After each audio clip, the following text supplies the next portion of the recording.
Bienvenue dans les jardins secrets de Marie. Qu'est-ce que les jardins secrets de Marie? C'est un endroit de détente. C'est un endroit de repos. C'est un endroit où vous allez vous faire raconter une histoire. Je vais vous raconter une histoire en espérant que cette histoire saura pas vous plaire. C'est pas l'objectif. Saura vous montrer peut-être comment chaque être humain a une histoire à raconter, comment chaque être humain aspire à apporter des changements dans sa vie, des changements dans le but d'être mieux, des changements dans le but d'être plus heureux. En fait, c'est la quête de tous les humains, aspirer au bonheur, aspirer à être heureux. Je vais vous raconter mon histoire à moi, mon histoire de changement créateur, mon histoire de ce cheminement personnel que j'ai entrepris il y a bientôt 10 ans. Il y a bientôt 10 ans, j'ai effectué un changement radical dans ma vie professionnelle. Mais je n'avais aucune espèce d'idée combien ce changement de profession allait amener un changement profond en mon être. Un changement profond en qui je suis.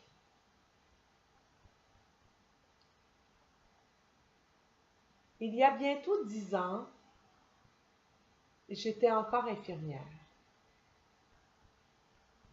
Et j'avais un sentiment profond de ne pas être au bon endroit. J'avais un sentiment profond de ne pas pratiquer ma mission de vie. J'avais un sentiment profond d'insatisfaction.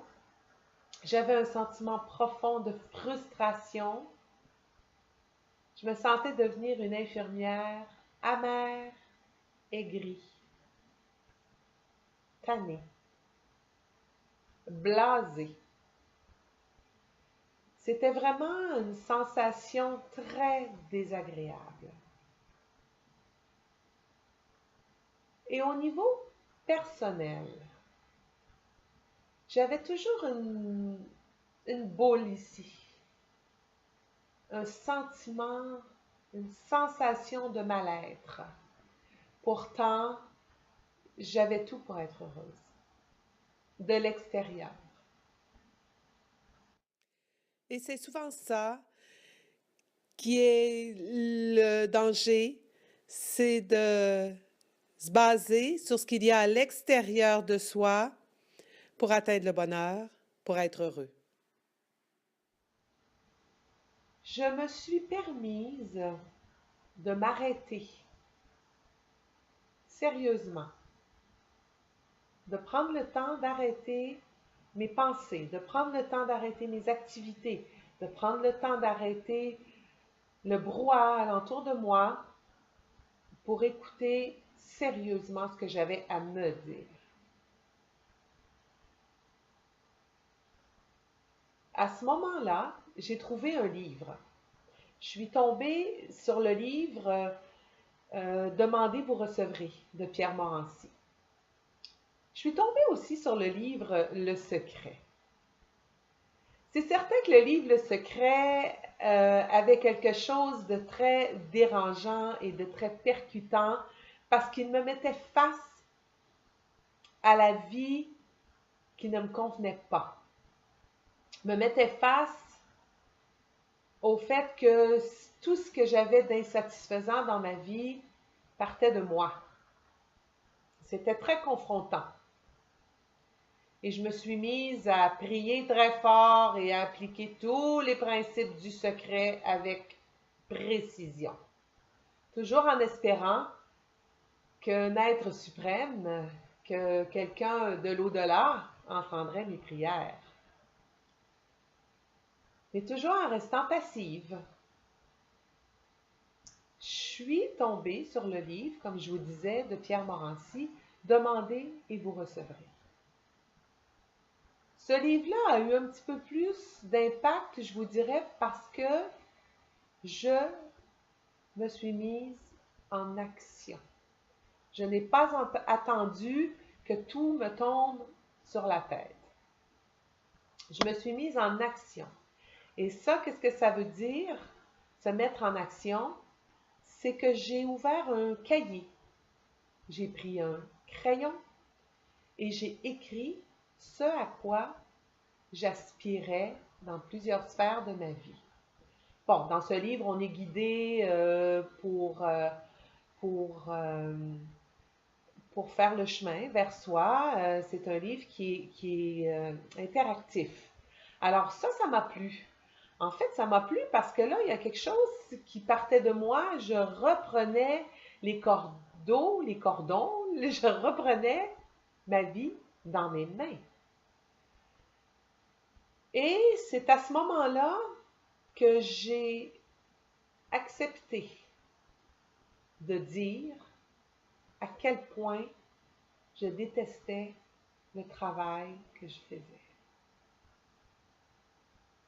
Ce que je détestais profondément, c'était de me sentir insatisfaite, de ne pas être épanouie, de ne pas trouver ma place dans ce travail d'infirmière.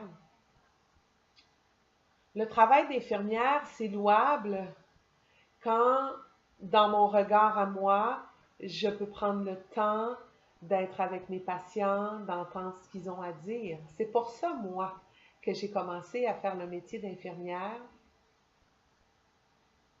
parce que j'avais envie de les entendre.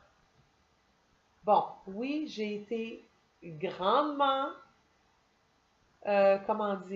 grandement poussée à l'âge de 16 ans par ma mère à faire ce métier, à choisir cette profession. Si je peux faire une petite parenthèse ici, je vais me permettre de la faire. À l'âge de 16 ans, j'avais envie d'être une comédienne. Je voulais devenir une comédienne professionnelle.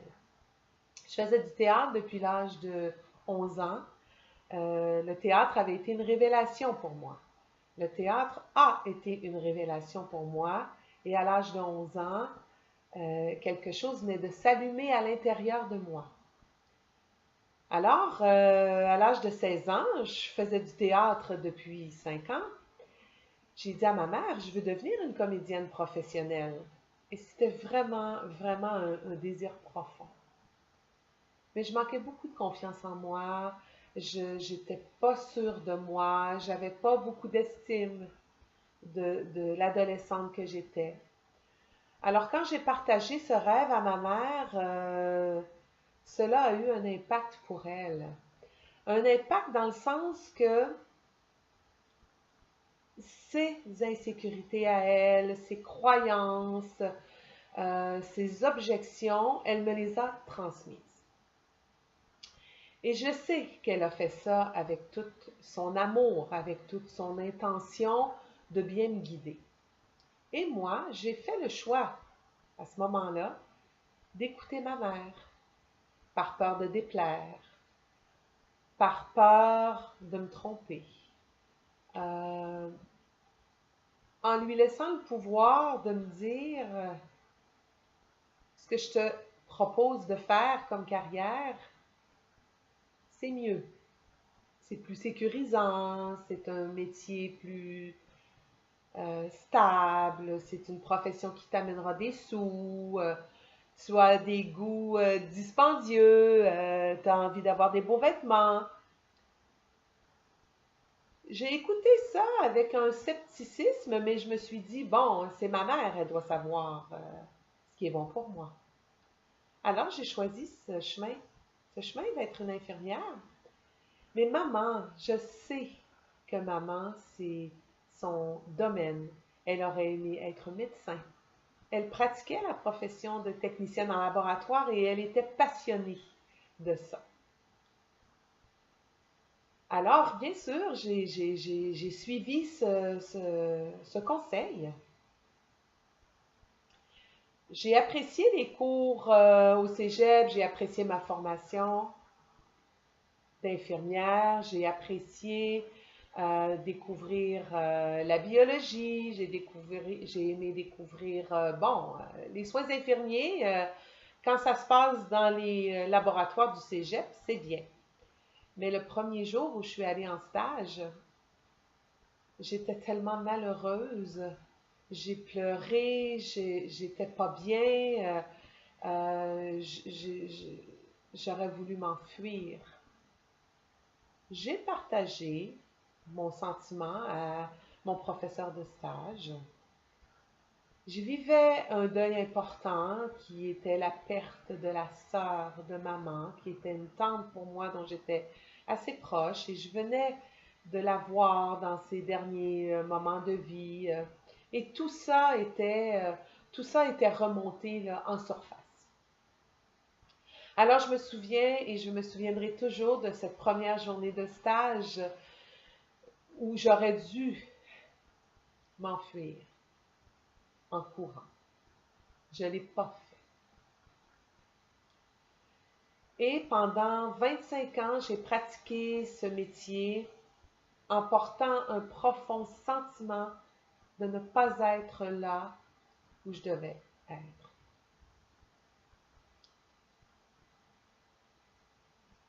Je peux vous dire que j'ai quand même développé plusieurs qualités importantes. Je suis capable aujourd'hui de récupérer ce qui a été bénéfique pour moi dans cette profession qui est toute l'empathie, la compassion, d'être capable d'entendre la souffrance physique, la souffrance morale, d'être une personne présente dans la vie de quelqu'un qui est en déséquilibre complètement.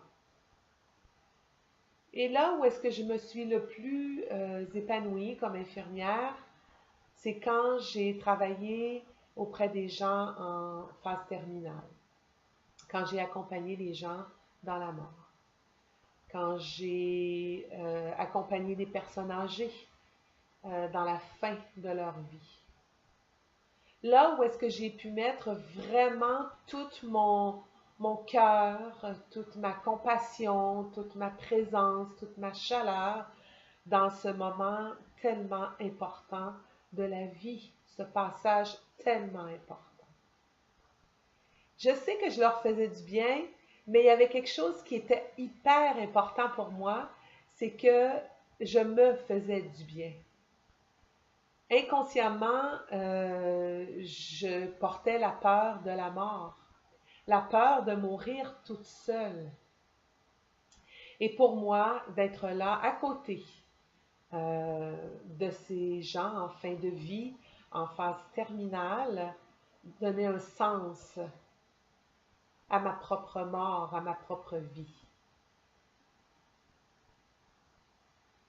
Permettre aux personnes seules, permettre aux familles qui accompagnent les gens en fin de vie, donnait vraiment un grand sens à la vie. Alors, j'ai récupéré ces valeurs, ces qualités, cet héritage. J'ai récupéré ça de ma profession et j'ai transmis ça dans une autre forme. Maintenant, si je reviens à mon histoire, il y a bientôt 10 ans, j'étais pas encore capable de récupérer toutes ces valeurs, toutes ces qualités. J'étais dans un mode de rejet total de cette profession parce que présentement, à cette époque, dans le moment présent de cette époque, j'étais plus à détester ce que j'étais en train de vivre et j'étais plus à mettre toute mon insatisfaction sur le compte de la profession d'infirmière. Et même, je dois vous avouer à cette époque, de reprocher à ma mère de m'avoir transmis ces valeurs. Mais j'étais quand même rendue à 40 ans et j'avais quand même pratiqué cette profession pendant plus de 20 ans. Alors oui, ma mère m'a fortement conseillé à l'âge de 16 ans, Mais à l'âge de 40 ans, 43 ans, j'étais encore là. Alors, ma mère n'était plus à me dire, tu restes là, tu restes là. Je faisais le choix de rester.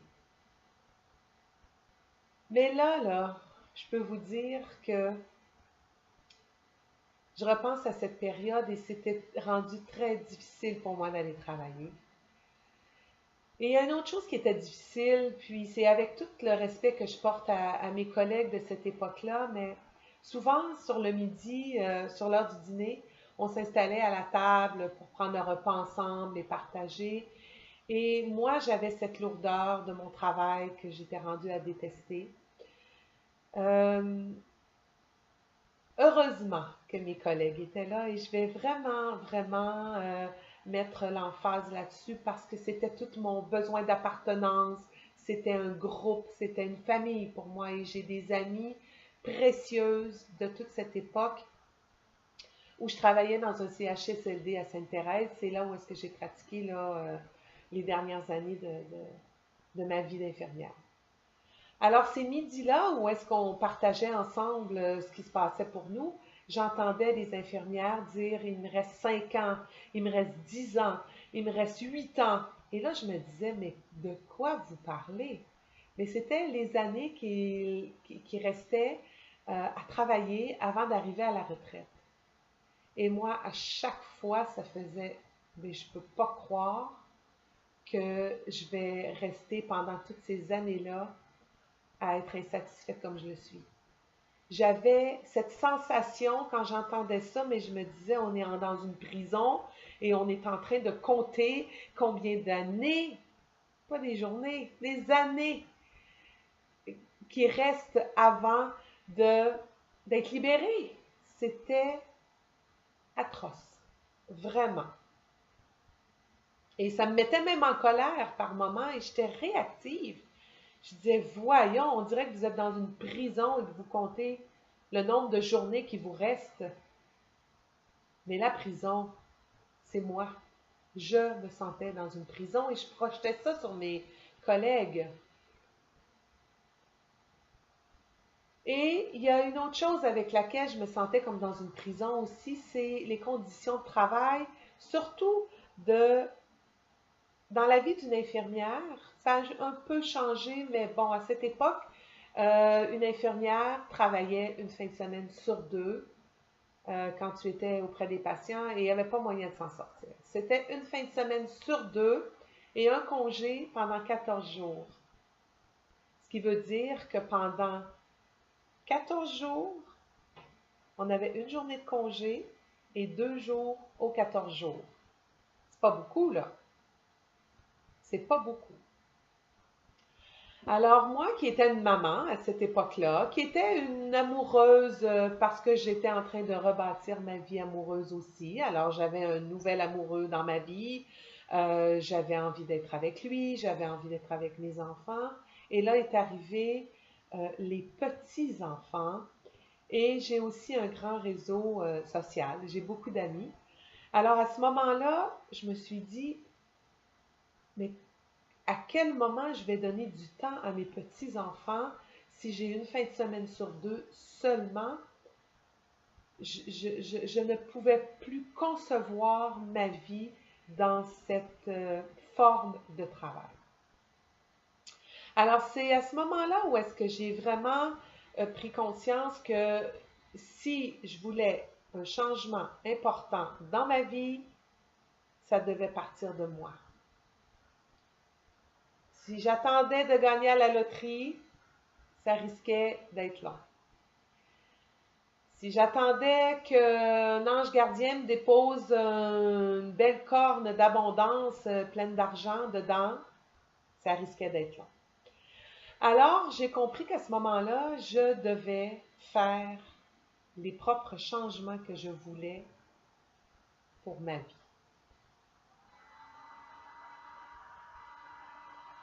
Et ces changements n'étaient pas des changements mineurs, c'était des changements majeurs.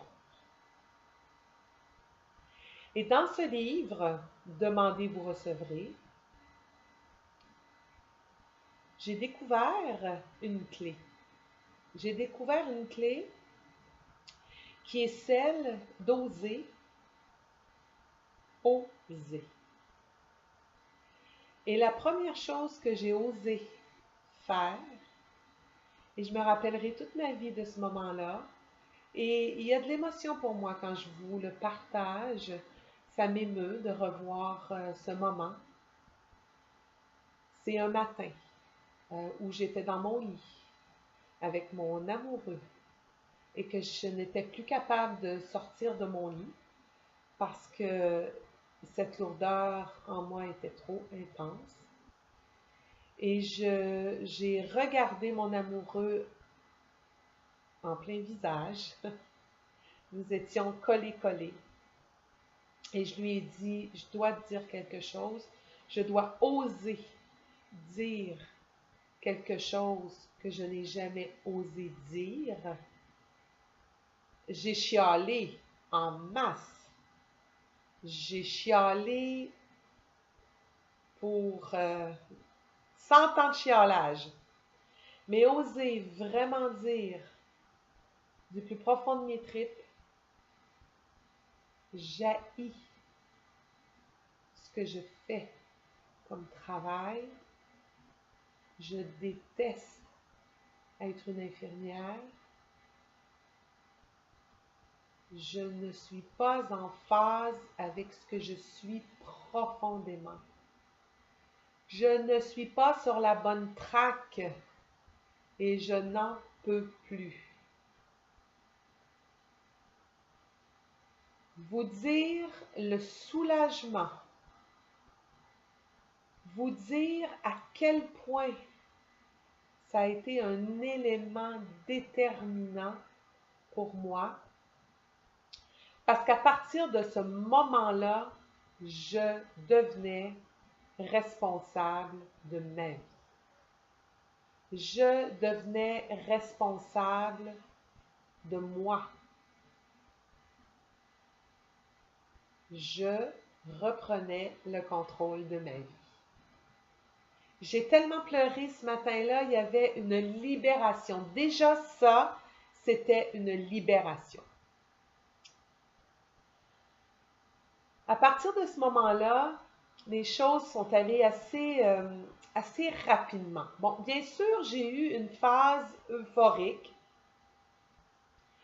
où tout ce qui se passait dans la lecture de Demandez, vous recevrez et dans la lecture du secret, il y a quelque chose qui s'est vraiment fusionné entre les deux parce que, bon, oui, je prenais conscience, mais je n'ai pas transformé qui j'étais du jour au lendemain, là.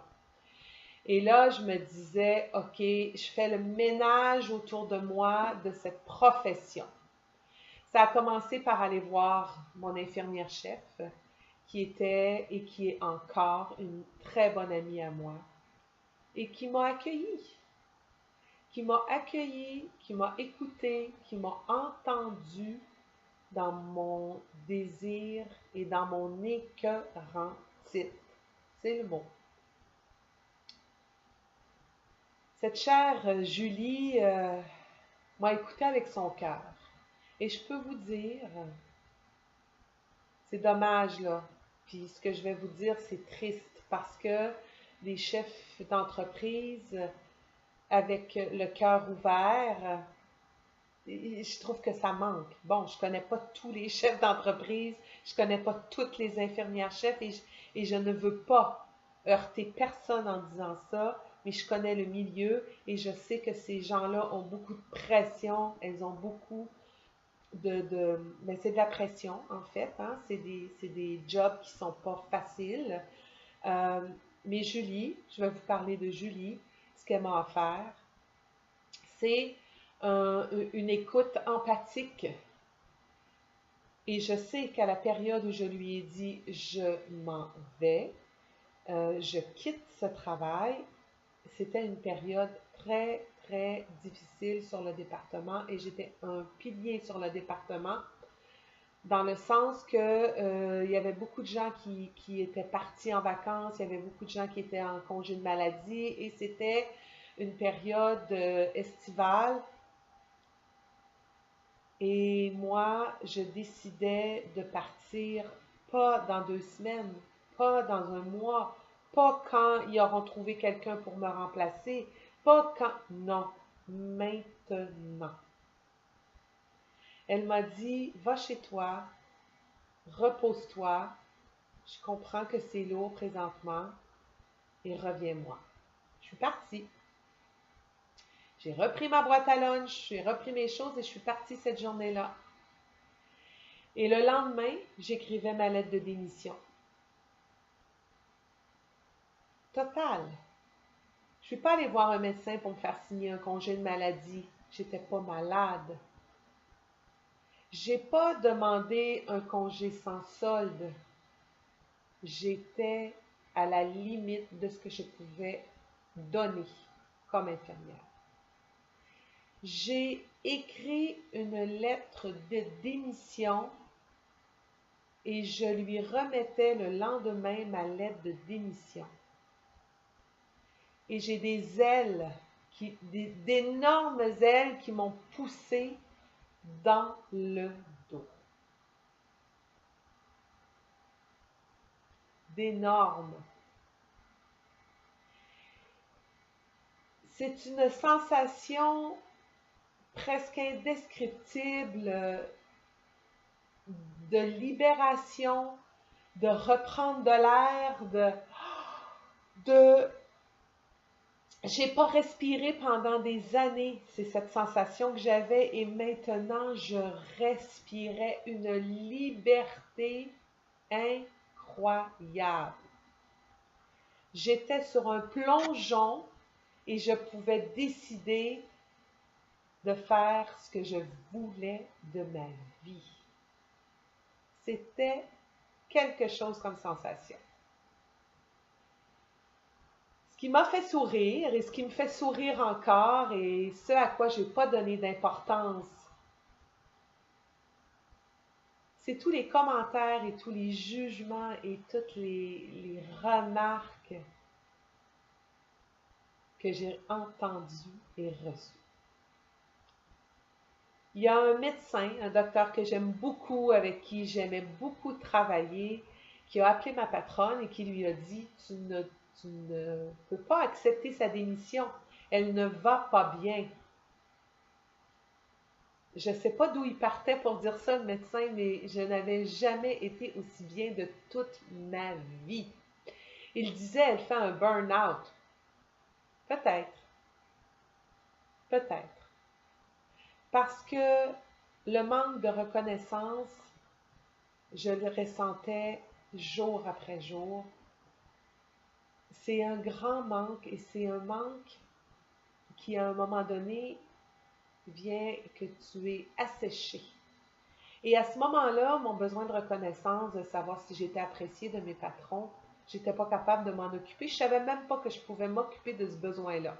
Donc, je restais dans l'attente que la reconnaissance de ce que je suis, de mon travail, de mes forces, de ce que j'avais à améliorer comme infirmière vienne, la tape dans le dos du patron. Et là, je ne parle pas de mon infirmière-chef, Julie, précisément.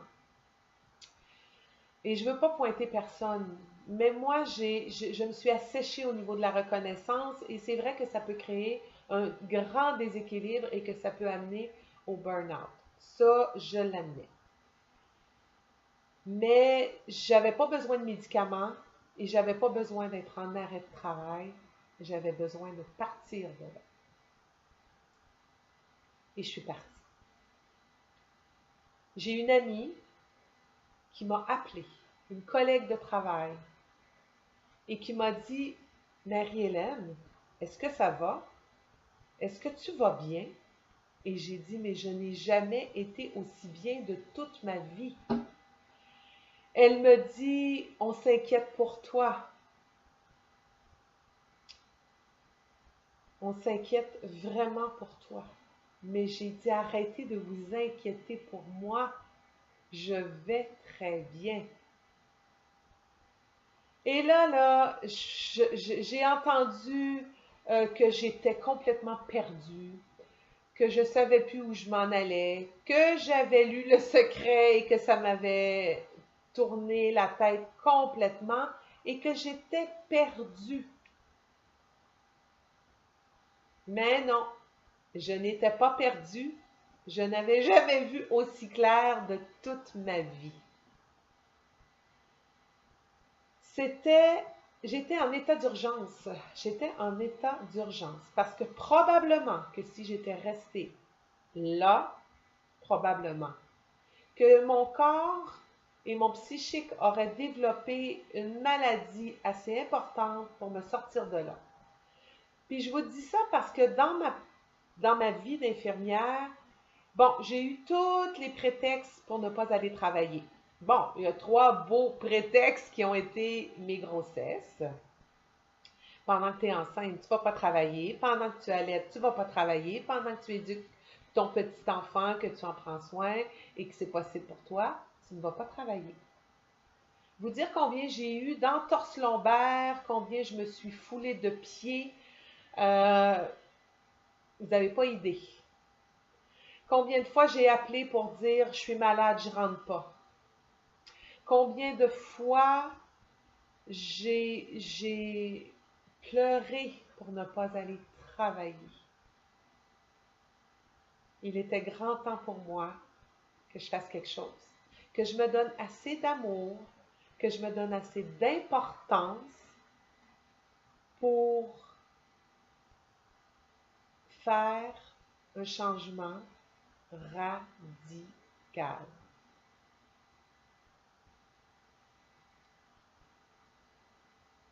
Je vois que quand je parle de ça, là, il y a de l'animation dans mon corps, c'est intense, je m'emballe.